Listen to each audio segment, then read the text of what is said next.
అయితే మీరు నిర్మిస్తున్న సినిమాల్లో రాముడిని వాడుకుంటారు. ఆంజనేయుడిని మాత్రం నమ్మనంటారు. ఏంటిది? సార్ మీకు తెలీదేమో. మీరొక శిల్పాన్ని చెక్కుతున్నారు ఒక మతాన్ని ఉపయోగించి. ఆ శిల్పే నేను ఈ దేవుడిని నమ్మను అంటే ఎలా? Hi friends, welcome to my channel. విషయానికొస్తే రాజమౌళి గారి ఎస్ఎస్ఎంబి 29 వారణాసి సినిమా టైటిల్ ఈవెంట్‌లో రాజమౌళి గారు మాట్లాడిన మాటలు విమర్శాపాలైంది.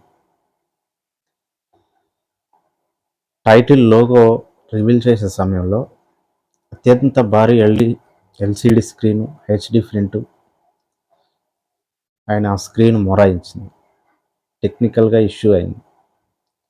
ఒకటి కాదు, 2 కాదు. దాదాపు 3 సార్లు జరిగింది ఇలాగ.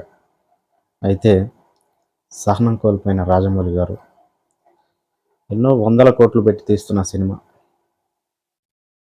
ఆ సినిమాని ప్రచారం చేసుకునే టైంలో జరిగిన ఈ అంతరాయానికి రాజమౌళి గారు బాగా బాధపడిపోయారు. అయితే అంతకుముందు మాట్లాడిన తండ్రి గారు, రాజమౌళి తండ్రి గారు విజయేంద్ర ప్రసాద్ గారు, ఇంత భారీ సినిమా తీస్తున్న నీకు ఆ దేవుడి అండదండలు దండుగా మెండుగా ఉంటాయి. నువ్వు ముందుకెళ్ళిపో అన్నట్టు మాట్లాడారు. తర్వాత జరిగిన ఇష్యూతో రాజమౌళి గారు డీలా పడిపోయి, మా నాన్నగారు చెప్పారు దేవుడు ఉంటాడని, దేవుడే ఉంటే ఇలాగ జరుగుతుంది అన్నట్టు మాట్లాడారు. అయితే ఈ విషయం చాలా వివాదాస్పదమైంది. ఇండియాలో టాప్ డైరెక్టర్ అయిన రాజమౌళి గారు ఇలా మాట్లాడడం కొందరికి ఆశ్చర్యాన్ని కలిగించింది.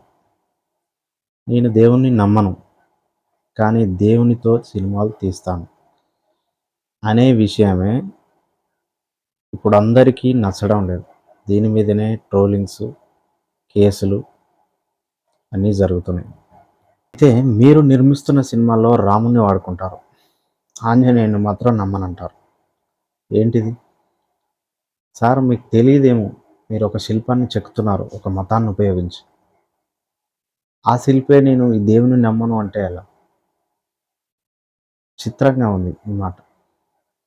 మీరు గుర్తుంచుకోండి. ఒక మతాన్ని గానీ, ఒక వర్గాన్ని గానీ మాట్లాడేటప్పుడు మీ స్థాయి, మీరు ఫేమస్ సెలబ్రిటీ అయినప్పుడు వందల కోట్ల మందిని ప్రభావితం చేస్తుంది మీ మాట. ప్రభావితం అయ్యే వాళ్ళు ఉంటారు. ఇప్పుడు నేనున్నా.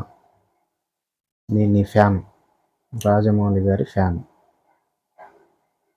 నేను ఈ దేవుణ్ణి నమ్మను, పలానా దేవుణ్ణి నమ్మను అంటే నేను ఆ దేవుణ్ణి నమ్ముతుంటే నేనెంత ఫీల్ అవుతా? సరే పోనీ.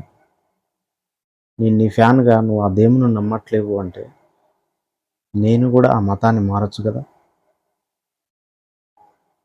నిన్ను అభిమానిస్తున్నా గదా! అటువంటి సిట్యుయేషన్ వస్తుంటది. పరిస్థితులని మీ పరిస్థితులు ఎలా ఉన్నా, ఒకవేళ అదే ఈవెంట్‌లో ఒక అర్ధగంట తర్వాత మీ గ్లింప్స్ ప్లే అయినప్పుడు మీరు ఇలా కూడా అండుండవచ్చు. ఆంజనేయుని దయ వల్ల ఓ హాఫ్ అన్ అవర్‌లో మళ్ళీ రికవర్ అయిపోయింది. నా గ్లిప్స్ చూడండి అని మాట్లాడుండొచ్చు. కానీ మీరు ఆ స్టేట్మెంట్ ఇవ్వలేదు. దేవుడున్నాడు గదా! ఎందుకిలా జరుగుతుంది? అందుకే నేను దేవుడిని నమ్మను అన్నట్టు మాట్లాడారు. ఇది ఖచ్చితంగా తప్పు. తప్పని నేనంటున్నాను. మీరు సారీ చెప్పాలి, సమాజానికి ఏదో చేయాలి అని కాదు.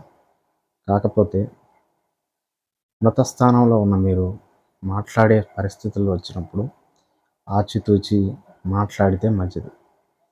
అదీగాక ఇప్పుడు మీపై వస్తున్న ట్రోలింగ్, మీపై పెడుతున్న కేసులు ఇవన్నీ మిమ్మల్ని అభిమానించే వాళ్ళే. మిమ్మల్ని అభిమానించిన వాళ్ళే ఇప్పుడు మిమ్మల్ని విమర్శించే స్థాయికి పోయారు. కేవలం ఒక మాట. ఒక మాట అనేది ఎలా వాడాలో మీకు తెలుసు. కానీ వాడకూడని పద్ధతిలో వాడితే పరిణామాలు ఇలాగే ఉంటాయి. ఆ విషయం తెలియని వారు కాదు మీరు. ఏది ఏమైనా అన్నదానికి మీరు క్షమాపణ చెప్పాలని లేదు. మీ మనసులో మీరు క్షమించమని ఆ దేవుణ్ణి అడిగితే చాలు. ఇటువంటి ఇన్ఫర్మేటివ్ విషయాల కోసం ఆ ఛానల్ని సబ్స్క్రైబ్ చేయండి, అలాగే లైక్ చేయండి, షేర్ చేయండి. That's all.